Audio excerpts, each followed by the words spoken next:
स्वागत है। मैं हूं आपके साथ मैत्री त्रिपाठी और इंडिया न्यूज आपके लिए लेकर आया है दुनिया का सबसे तेज रफ्तार बुलेटिन यानी कि न्यूज 222। सिर्फ 22 मिनट में 222 खबरें। इस सबसे तेज रफ्तार वाले बुलेटिन में सिर्फ 22 मिनट आप हमारे साथ बने रहिए। पूरी दुनिया की एक एक खबर हम आपको देंगे। देश भर में कल जन्माष्टमी की धूम रही। इस दौरान दिल्ली से मथुरा तक कृष्ण जन्मोत्सव के अलग अलग रंग दिखे। भगवान कृष्ण की जन्मभूमि मथुरा में कृष्ण जन्मोत्सव धूमधाम से मनाया गया। रात 12 बजे जैसे ही भगवान श्री कृष्ण का जन्म हुआ, चारों तरफ का माहौल बाल गोपाल के जयकारे से गूंज उठा।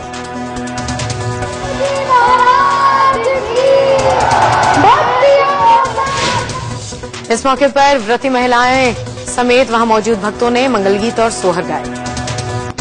इससे पहले शाम के वक्त से ही मथुरा में लोगों की भीड़ जुटने लगी थी। मंदिर में भगवान की एक झलक पाने के लिए लोग उमड़ पड़े। रात 10:45 पर गणेश जी के साथ नवग्रह का पूजन किया गया। करीब 11:50 पर मंदिर के कपाट बंद हुए। लोगों का उत्साह और ज्यादा बढ़ गया। ठीक 12 बजे जैसे ही पर्दा उठाया गया, भक्तों ने भगवान श्री कृष्ण के बाल रूप के दर्शन किए। जन्म के तुरंत बाद पंचामृत से अभिषेक किया गया। ये पूरा कार्यक्रम करीब 20 मिनट तक चलता रहा। इसके बाद भगवान कृष्ण की श्रृंगार आरती और प्राकट्य आरती की गई। जन्मोत्सव के दौरान पूजा के विधि विधान के लिए 10:45 से 12:50 तक का वक्त तय किया गया था। वृंदावन में भी कृष्ण जन्मोत्सव भव्य तरीके से मनाया गया। यहाँ के प्रेम मंदिर में भारी भीड़ उमड़ी। वृंदावन के प्रेम मंदिर में भी भगवान श्री कृष्ण के जन्म के बाद उन्हें पंचामृत से स्नान कराया गया और आरती की गई। प्रेम मंदिर में जन्म से पहले भक्तों ने नाच गाकर भगवान बाल गोपाल का स्वागत किया। दिल्ली और एनसीआर के कई इस्कॉन मंदिरों में भी श्री कृष्ण जन्माष्टमी की रौनक नजर आई। इस्कॉन मंदिर में जन्म के बाद लड्डू गोपाल का महाअभिषेक किया गया। फिर भगवान को 56 भोग लगाया गया। जन्माष्टमी के मौके पर दही हांडी उत्सव की भी धूम रही। मुंबई समेत महाराष्ट्र में कई जगह दही हांडी फोड़ी गई। मुंबई में सबसे पहले दादर के माधववाड़ी की दही हांडी की मटकी फोड़ी गई, जहां गोविंदाओं का जोश देखने लायक था। मुंबई के बर्ली इलाके में आयोजित दही हांडी में 25 लाख रुपए का इनाम था, जिसे लेकर गोविंदाओं में सबसे ज्यादा आकर्षण था। बर्ली के दही हांडी उत्सव में फिल्म सिंघम रिटर्न्स की टीम नजर आई। बर्ली में रोहित शेट्टी, अजय देवगन और सिंघम रिटर्न्स के बाकी कलाकार गोविंदाओं की हौसला अफजाई करने पहुंचे। मुंबई में दही हांडी उत्सव में फिल्म एक्ट्रेस रानी मुखर्जी नजर आई।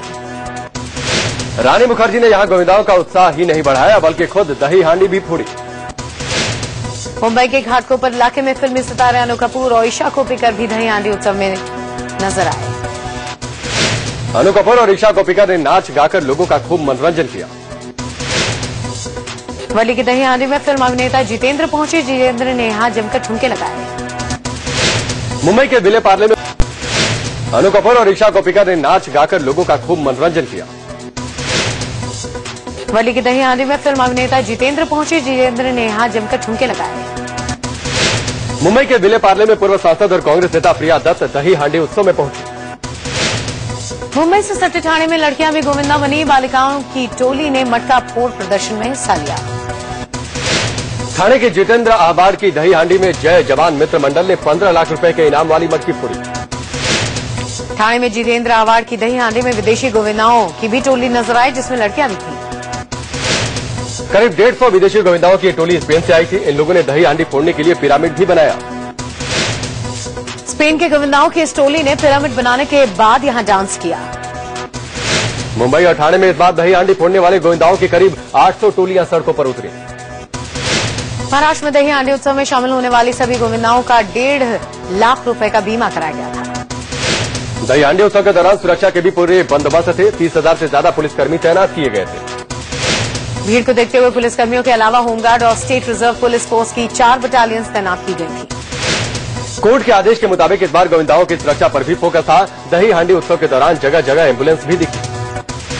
मुंबई के अलग अलग हिस्सों में दही हांडी फोड़ने के दौरान गिरने से 28 गोविंदा जख्मी हो गए, जिन्हें अस्पताल में भर्ती कराया गया। ठाणे में दही हांडी की मस्ती के दौरान हादसा हो गया, जिसमें एक गोविंदा का दिल का दौरा पड़ने से मौत हो गई। हादसे में कई लोग जख्मी हो गए, जिनका अस्पताल में इलाज चल रहा है। दिल्ली में दही हांडी के कार्यक्रम में एकता की अनोखी मिसाल देखने को मिली। वेस्ट दिल्ली में हुए इस कार्यक्रम का आयोजन सिख समुदाय के लोगों ने किया था। इसमें मुस्लिम भी गोपाला के रूप में नजर आए। दिल्ली के जन्माष्टमी मौके पर बनाई गई झांकियों में पीएम नरेंद्र मोदी की छाप भी नजर आई। एक झांकी में पीएम नरेंद्र मोदी के शपथ ग्रहण समारोह को बड़ी खूबसूरती के साथ दिखाया गया। विदेश सचिव स्तर की वार्ता को रद्द किए जाने को पाकिस्तान ने बड़ा झटका बताया है। पाकिस्तान का कहना है कि भारत का ये फैसला दुर्भाग्यपूर्ण है। इससे भारत के साथ दोस्ताना रिश्ते विकसित करने के हमारे प्रयास को धक्का लगा है। सोमवार को भारत ने 25 अगस्त को पाकिस्तान के साथ होने वाली विदेश सचिव स्तर की वार्ता रद्द करने का ऐलान किया था। भारत ने यह कदम पाकिस्तानी हाई कमिश्नर अब्दुल बासित के हुर्रियत नेताओं से बातचीत करने पर नाराजगी जताते हुए उठाया था। अलगाववादियों से बातचीत करने पर भारतीय विदेश सचिव सुजाता सिंह ने पाकिस्तान उच्चायुक्त को बुलाकर कड़ा संदेश दिया। सुजाता सिंह ने कहा कि पाकिस्तान तय कर ले कि उसे अलगाववादियों से बात करनी है या भारत से। साथ ही विदेश सचिव ने कहा कि भारत के अंदरूनी मामलों में पाकिस्तान के लगातार दखल देने की कोशिश को बर्दाश्त नहीं किया जाएगा। तो वहीं पाकिस्तान ने भारत के इस कदम को आपसी संबंध सुधारने के लिए दिशा में बड़ा झटका बताया। पाकिस्तान का कहना है कि हमेशा से भारत पाकिस्तान वार्ता से पहले कश्मीरी नेताओं से बातचीत होती रही। साथ ही पाकिस्तान ने कहा कि दोनों देशों में शांति स्थापना के लिए ही पीएम नवाज शरीफ ने भारतीय प्रधानमंत्री मोदी का न्योता स्वीकार किया था। 26 मई को प्रधानमंत्री मोदी के शपथ ग्रहण समारोह में हिस्सा लेने के लिए पाकिस्तानी प्रधानमंत्री भारत आए थे। मोदी शरीफ मुलाकात के दौरान विदेश सचिव स्तरीय बातचीत शुरू करने का फैसला किया गया था। रक्षा मंत्री अरुण जेटली ने फैसले को सही ठहराते हुए कहा कि सीमा पर लगातार गोलीबारी बताती है कि पाकिस्तान रिश्ते सुधारने को लेकर ईमानदार नहीं। बीजेपी ने मोदी सरकार के फैसले का स्वागत करते हुए कहा है कि अंदरूनी मामलों में दखल बर्दाश्त नहीं है। सीपीआई नेता डी राजा ने कहा कि पाकिस्तान की ओर से लगातार भारत को ऐसा किए जाने के लिए उकसाया जा रहा था। तो वहीं कांग्रेस सांसद कैप्टन अमरिंदर सिंह ने मोदी सरकार पर निशाना साधते हुए कहा कि बातचीत शुरू करने का फैसला लेने से पहले सरकार ने ठीक से होमवर्क नहीं किया था। कांग्रेस नेता आनंद शर्मा ने भी मोदी सरकार पर निशाना साधते हुए पूछा कि बिना किसी स्पष्ट नीति के पाकिस्तान के साथ बातचीत क्यों शुरू की गई। तो वहीं अलगाववादी हुर्रियत नेता यासिन मलिक ने भी इसे दुर्भाग्यपूर्ण बताते हुए कहा कि सरकार आरएसएस के एजेंडे पर काम कर रही है। जम्मू कश्मीर के अलगाववादी नेता शबीर शाह ने भी विदेश सचिव वार्ता को रद्द किए जाने को दुर्भाग्यपूर्ण बताया। साथ ही मोदी सरकार पर सवाल भी उठाए। इससे पहले आतंकी हमलों में भी बातचीत में रुकावटें पैदा की गई। 26 नवंबर 2008 को मुंबई हमले की वजह से नई दिल्ली में भारत पाक विदेश मंत्रियों के बीच वार्ता स्थगित हुई। 13 फरवरी 2010 को जर्मन बेकरी विस्फोट की वजह से विदेश सचिव स्तर वार्ता रद्द कर दी गई थी। 13 जुलाई 2011 को मुंबई धमाके की वजह से इस्लामाबाद में होने वाली भारत पाक के विदेश मंत्रियों की बैठक स्थगित करनी पड़ी थी। पाकिस्तान की तरफ से एक बार फिर सीज फायर का उल्लंघन किया गया। बीती रात सीमा पार से जम्मू कश्मीर के अरनिया सेक्टर में फायरिंग की गई है। जम्मू के अरनिया और आरस्तुरा में पाकिस्तानी रेंजर्स ने बीएसएफ की 20 चौकियों पर फायरिंग की। भारतीय सेना ने भी मुंहतोड़ जवाब दिया। पिछले 10 दिनों में सीमा पार से 13 बार सीज फायर का उल्लंघन किया गया है। चीन ने फिर पीठ में खंजर घोंपने का काम किया है। चीन सैनिकों ने एक बार फिर भारतीय सीमा में घुसपैठ की। चीनी सैनिक लद्दाख के पास भारतीय इलाके में करीब 25 किलोमीटर अंदर तक घुस आए। चीन की पीपल्स लिबरेशन आर्मी जवान के हाथों में बैनर देखा गया है जिस पर लिखा था कि ये चीनी इलाका है और यहां से लौट जाओ। बताया जा रहा है कि पिछले साल भी इसी जगह पर चीनी सैनिकों ने तंबू लगाए थे और 3 सप्ताह तक तनाव की स्थिति रही थी। हालांकि भारतीय सेना ने इसे घुसपैठ की घटना मानने से इनकार कर दिया है। सेना के मुताबिक कुछ इलाकों में एलएसी की स्पष्ट पहचान नहीं होने की वजह से ऐसा होता है। प्रधानमंत्री बनने के बाद नरेंद्र मोदी आज पहली बार हरियाणा जा रहे हैं। बताया जा रहा है कि इसके साथ ही पीएम मिशन हरियाणा का भी आगाज करेंगे। प्रधानमंत्री हरियाणा के कैथल में राजस्थान के सिवानी तक बनने वाले 4 लेन सड़क की आधारशिला रखेंगे। साथ ही इस दौरान केंद्रीय मंत्री नितिन गडकरी, राव इंद्रजीत सिंह, कृष्णपाल गुर्जर और बीजेपी के बड़े नेता भी मौजूद रहेंगे। कैथल से राजस्थान के सिवानी तक बनने वाले 168 किलोमीटर लंबी 4 लेन सड़क पर लगभग 1400 करोड़ रुपए खर्च होंगे।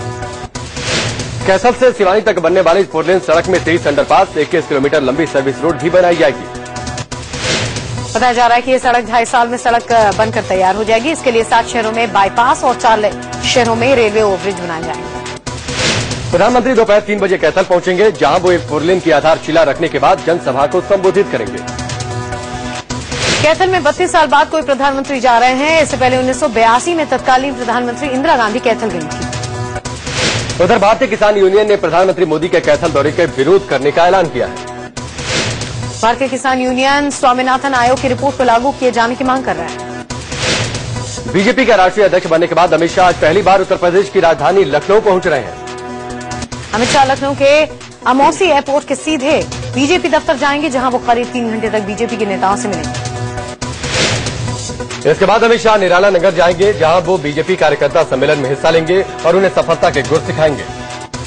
लखनऊ के बाद अमित शाह 20 अगस्त को प्रधानमंत्री मोदी के संसदीय क्षेत्र वाराणसी पहुंचेंगे। बीजेपी अध्यक्ष कल वाराणसी में प्रधानमंत्री मोदी के जनसंपर्क कार्यालय का उद्घाटन करेंगे। लखनऊ के एयरपोर्ट पर अमित शाह के स्वागत की जबरदस्त तैयारी की गई है। यूपी बीजेपी के अध्यक्ष लक्ष्मीकांत वाजपेयी ने कहा है कि ऐसा स्वागत न पहले हुआ था और न आगे होगा। यूपी के फैजाबाद में हुए निर्भया कांड जैसी दरिंदगी के बाद इलाके में तनाव का माहौल है। भारी संख्या में पुलिस बल तैनात किया गया। इससे पहले शाम को पुलिस और लोगों में झड़प हो गई। लोगों ने पुलिस पर पथराव किया। पुलिस ने लोगों को हटाने के लिए लाठीचार्ज किया, आंसू गैस के गोले भी छोड़े। दरअसल घर वालों ने मृतक लड़की का अंतिम संस्कार करने से मना कर दिया था। उसके बावजूद पुलिस ने जेसीबी मशीन से रात में गड्ढा करवाकर शव को दफना दिया। बीजेपी कार्यकर्ता पंचायत बुलाने की कोशिश कर रहे हैं, जिससे शव को गड्ढे से निकालकर उसका अंतिम संस्कार किया जा सके। पीड़ित परिवार के साथ बीजेपी शिवसेना के कार्यकर्ता भी इंसाफ की मांग कर रहे हैं। तनाव देखते हुए इलाके को छावनी में बदल दिया गया है। गैंगरेप पीड़ित के भाई का आरोप है कि पुलिस ने चारों आरोपियों में सिर्फ एक को ही गिरफ्तार किया है। पीड़ित के भाई के मुताबिक बाकी आरोपियों को बचाने के लिए पुलिस लीपापोती कर रही है। घर वालों के मुताबिक पीड़ित ने आखिरी सांस लेने से पहले खुद चारों दरिंदों के नाम बताए थे। आपको बता दें, पीड़ित लड़की अपने घर से सामान लेने के लिए बाजार जा रही थी, तभी रास्ते में आरोपियों ने बोलेरो गाड़ी से उसे अगवा कर लिया था। चारों आरोपी लड़की को बाराबंकी ले गए थे, जहां उसके साथ गैंगरेप के बाद हैवानों ने दरिंदगी को अंजाम दिया। कानपुर के कैंट थाने में तैनात पूर्व सीओ अमरजीत शाही को कोर्ट ने 10 साल की सजा सुनाई है। कोर्ट ने अमरजीत शाही को नाबालिग लड़की से रेप का दोषी ठहराया है। साथ ही कोर्ट ने अमरजीत शाही पर 50,000 का जुर्माना भी लगाया। कोर्ट के फैसले के बाद पीड़ित परिवार में खुशी का माहौल है। हालांकि पीड़ित परिवार ने कहा है कि वो अमरजीत शाही को आजीवन कारावास की सजा दिलाने के लिए हाईकोर्ट का दरवाजा खटखटाएंगे। हम आपको बता दें कि अमरजीत शाही के खिलाफ मार्च 2012 में केस दर्ज हुआ था। उस पर नाबालिग लड़की से रेप और उसके परिवार को झूठे केस में फंसाने की धमकी देने का आरोप था। रिश्वत लेने के आरोप में सीबीआई ने सेंसर बोर्ड के सीईओ राकेश कुमार को गिरफ्तार किया है। आज उन्हें कोर्ट में पेश किया जाएगा। राकेश पर एक क्षेत्रीय फिल्म को स्वीकृति देने के लिए 70,000 रुपए की रिश्वत मांगने का आरोप है। सूत्रों के मुताबिक गुरुवार को रिश्वत लेने के आरोप में 2 बिचौलिए पकड़े गए थे, जिसके बाद से ही राकेश कुमार पर नजर रखी जा रही थी। खबर है कि छत्तीसगढ़ की इस क्षेत्रीय भाषा की फिल्म के निर्माता जल्दी प्रमाण पत्र चाहते थे, क्योंकि फिल्म 15 अगस्त को रिलीज होनी थी। मुंबई से सटे ठाणे में पानी की पाइपलाइन फटने से अफरा तफरी मच गई। पाइपलाइन अचानक फूटने से इसके किनारे बसी करीब 15 झुग्गियां बह गई। लाखों लीटर पानी बहकर लोगों के घरों में घुस गया। हादसे में 2 लोग घायल भी हो गए। रास्तों पर कई फीट पानी भर जाने से लोगों को आने जाने में काफी परेशानी भी हुई। इस पाइपलाइन के जरिए मुंबई को पानी की सप्लाई की जाती है। मुंबई से सटे भिवंडी में बीती रात तानसा पाइपलाइन फट गई। पाइपलाइन फटने से लाखों लीटर पानी बर्बाद हो गया। पाइपलाइन के नजदीक खेती भी होती है, खेतों में पानी जमा हो गया। यूपी के सीतापुर में बाढ़ से हालात लगातार बिगड़ रहे हैं। कई गांवों में बाढ़ का पानी घुस चुका है। प्रभावित गांवों का जिले के मुख्य मार्ग से संपर्क टूट गया है। बाढ़ के पानी की वजह से सैकड़ों लोग प्रभावित हुए हैं। लोगों के पलायन का सिलसिला जारी है। यूपी के गोंडा में 3 दर्जन से ज्यादा गांव बाढ़ की चपेट में है। बाढ़ ने 20,000 से ज्यादा लोगों को बेघर कर दिया है। बिहार के बगहा में गंडक नदी के आसपास रहने वाले लोग बाढ़ का कहर झेल रहे हैं। सैकड़ों घर बाढ़ के पानी में डूब चुके हैं। लोग पशुओं के साथ नाव पर सवार होकर सुरक्षित जगहों पर पनाह ले रहे हैं। बाढ़ के पानी ने जहां लोगों का आसरा छीन लिया है, वहीं खेतों में भी लगी फसलें तबाह हो चुकी हैं। नदी में उफान की वजह से जमीन कटाव भी तेजी से हो रही है।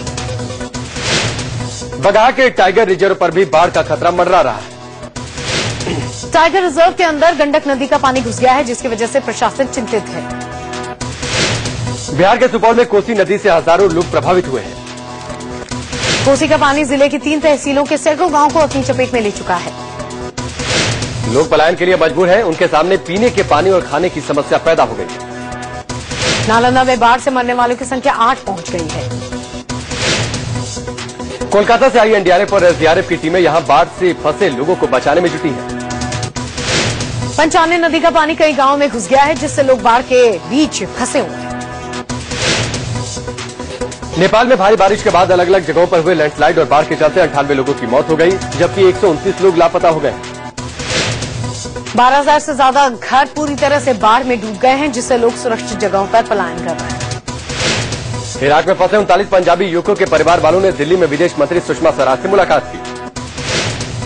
मुलाकात के बाद सुषमा स्वराज ने कहा कि सभी भारतीय सुरक्षित हैं। उन्हें सुरक्षित वहां से निकालने पर सरकार काम कर रही है। इराक के शहर मोसुल में 14 जून को आतंकी संगठन ने 40 भारतीय युवकों को बंधक बना लिया था। इसमें करीब 36 युवक पंजाब के हैं। एक युवक आतंकियों के चंगुल से भागने में कामयाब रहा। बिहार विधानसभा चुनाव को लेकर सीएम जीतन राम मांझी मधुबनी पहुंचे। इस मौके पर उन्होंने जनसभा को संबोधित करते हुए कहा, लालू ने नीतीश के कामों की तारीफ की, वहीं पीएम नरेंद्र मोदी पर जमकर निशाना साधा। वहीं कभी आरजेडी के साथ गठबंधन में शामिल रहे जेपी सुप्रीमो रामविलास पासवान भी मधुबनी पहुंचे। चुनावी जनसभा को संबोधित करते हुए उन्होंने कहा कि नीतीश लालू बिहार में एक बार फिर से जंगल राज लाना चाहते हैं। शारदा चिटफंड घोटाले की जांच कर रहे ईडी ने पश्चिम बंगाल के कपड़ा मंत्री श्यामपद मुखर्जी और फिल्म एक्ट्रेस अपर्णा सिंह से पूछताछ की। अपर्णा सिंह ने सॉल्ट लेक दफ्तर में अपना बयान दर्ज कराया। वो शारदा ग्रुप की ओर से निकाली जाने वाली पत्रिका की संपादक थी। हजारों करोड़ के चिटफंड घोटाले का भंडाफोड़ पिछले साल अप्रैल में हुआ था। बीजेपी नेता वरुण गांधी पापा बन गए हैं। उनकी पत्नी यामिनी ने कल दिल्ली में एक बेटी को जन्म दिया। वरुण की बच्ची का नाम अनुसुईया रखा गया है। वो गांधी नेहरू परिवार की 5वीं जनरेशन का हिस्सा होगी।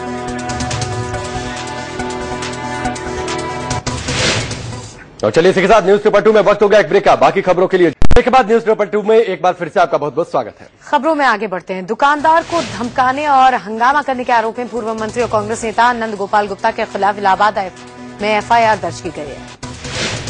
दुकानदार को धमकाते हुए नंद गोपाल गुप्ता की तस्वीरें सीसीटीवी कैमरे में भी कैद हो चुकी हैं। दरअसल पूर्व मंत्री नंद गोपाल गुप्ता ने परमजीत सिंह नाम के दुकानदार से 7.5 लाख रुपए उधार लिए थे। पैसे मांगने पर पूर्व मंत्री ने उसकी दुकान में हंगामा किया। पुलिस ने केस दर्ज कर इस पूरे मामले की जांच शुरू कर दी है। गाजियाबाद के साहिबाबाद से बीएसपी विधायक अमरपाल शर्मा पर कौशाम्बी अस्पताल के डॉक्टर से मारपीट का आरोप है। अमरपाल शर्मा हादसे में घायल लोगों को लेकर अस्पताल पहुंचे थे। इलाज में देर होने पर विधायक और उनके समर्थकों ने डॉक्टरों से मारपीट की। इतना ही नहीं, विधायक और उनके समर्थकों ने अस्पताल के स्टाफ को भी बंधक बना लिया। लखनऊ में विधानसभा के गेट नंबर 2 में एक संदिग्ध शख्स ने ताला तोड़कर अंदर घुसने की कोशिश की। मौके पर मौजूद पुलिस ने उसे हिरासत में ले लिया। आरिफ नाम का यह शख्स मानसिक रूप से विक्षिप्त है। दिल्ली के निगमबोध घाट पर एक महिला की लाश मिली है। महिला के शरीर पर चोट के कई निशान हैं। पुलिस मामले की जांच कर रही है। आगरा में एक ब्यूटी पार्लर के अंदर एक युवक को बांधकर जला दिया गया। युवक की हत्या से नाराज लोगों ने बाजार बंद कर नारेबाजी की। हालांकि पुलिस ने आरोपियों को जल्द पकड़ने का आश्वासन दिया। यूपी के इटावा में एक पुलिसकर्मी की संदिग्ध मौत का मामला सामने आया है। पुलिस को शक है कि किसी ने उनको जहरीला पदार्थ खिलाकर मार दिया। वाराणसी में पुलिस के टॉर्चर से परेशान एक युवक ने खुदकुशी कर ली। दीपक ने घर में फांसी लगाकर जान दी। बताया जा रहा है कि 2 दिन पहले दीपक का अपनी पत्नी से विवाद हो गया था, जिसके बाद मामला पुलिस में गया था। पुलिस पर आरोप है कि इसके बाद उसने दीपक को परेशान किया। यूपी के समल में हॉरर किलिंग का मामला सामने आया। एक शख्स ने अपनी बेटी की गोली मारकर हत्या कर दी। मृतक लड़की का पड़ोस के ही लड़के से चल रहा था अफेयर। पुलिस ने आरोपी पिता को गिरफ्तार कर लिया है। गाजियाबाद के लोनी इलाके में नाबालिग से रेप के बाद नाराज लोगों ने हंगामा किया, जमकर पथराव भी किया। लोगों ने आगजनी की, आसपास के फर्नीचर लाकर उसे आग के हवाले कर दिया। नाराज लोगों ने आरोपी के घर को भी जलाने की कोशिश की। पुलिस की गाड़ियों को भी लोगों ने निशाना बनाया। पथराव में कई गाड़ियों के शीशे टूट गए। गुस्साए लोगों ने पुलिस वालों पर भी पथराव किया। गुस्साए लोगों पर काबू पाने के लिए पुलिस ने हवाई फायरिंग की। एक तरफ से गुस्साई भीड़ पथराव कर रही थी, दूसरी तरफ से फायरिंग हो रही थी। पुलिस ने आरोपी को गिरफ्तार किया, तब जाकर लोगों का गुस्सा शांत हुआ। यूपी के फिरोजाबाद में एक दरोगा की बेटे पर पड़ोस में रहने वाली नाबालिग लड़की से रेप का आरोप है। पुलिस लड़के को लेकर हिरासत में लेकर पूछताछ कर रही है। वहीं आरोपी खुद को बेकसूर बता रहा है।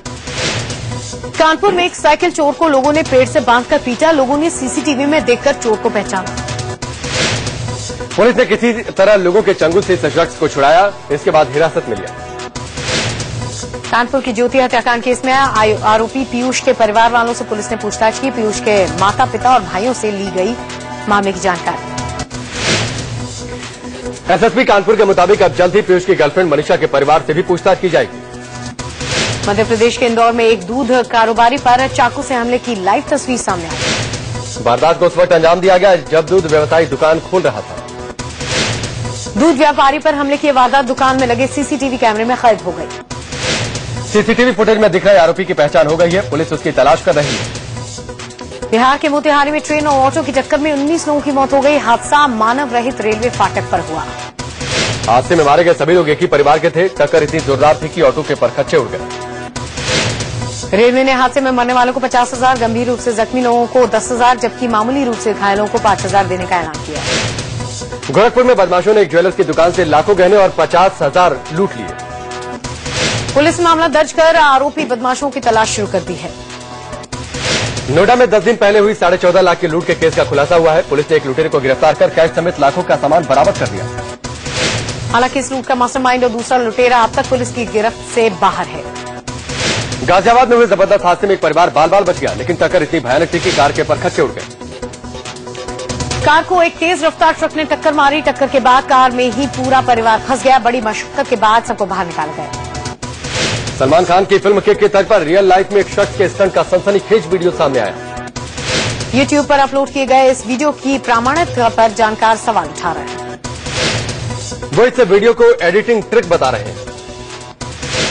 ओवल टेस्ट में टीम इंडिया की हार के बाद सारे क्रिकेट एक्सपर्ट्स कप्तान धोनी और कोच फ्लेचर की आलोचना कर रहे हैं। भारत के पूर्व कप्तान मोहित सरकार ने कहा कि कोच फ्लेचर समेत पूरे कोचिंग स्टाफ को तुरंत बर्खास्त कर देना चाहिए। उन्होंने कप्तान महेंद्र सिंह धोनी की नेतृत्व क्षमता की भी आलोचना की। सुनील गावस्कर ने भी कप्तान धोनी की आलोचना की और कहा कि टीम इंडिया ने इंग्लैंड के खिलाफ टेस्ट सीरीज में अपने लचर प्रदर्शन से देश को शर्मसार किया। पूर्व गेंदबाज लेन मैकग्रा ने कहा कि भारत को इंग्लैंड के हाथों मिली हार साल के अंत में होने वाले ऑस्ट्रेलिया सीरीज में कठिनाई आएगी। ओवल टेस्ट में हार के बाद टीम इंडिया को एक और झटका लगा है। स्लो ओवर रेट की वजह से धोनी पर 60% और बाकी टीम पर लगा 30% मैच फीस का जुर्माना।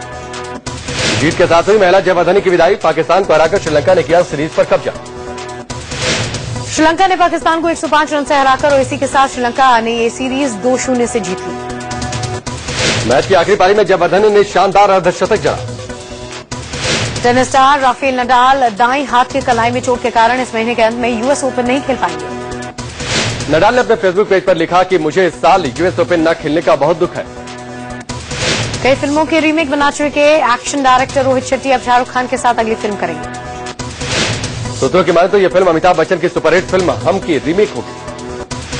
रोहित की फिल्म में शाहरुख के अलावा सिद्धार्थ मल्होत्रा और वरुण धवन होंगे और अमिताभ का रोल शाहरुख निभाएंगे। बॉलीवुड एक्ट्रेस सोनम कपूर अपनी फिल्म खूबसूरत के प्रमोशन के सिलसिले में मुंबई के मीठीबाई कॉलेज पहुंची।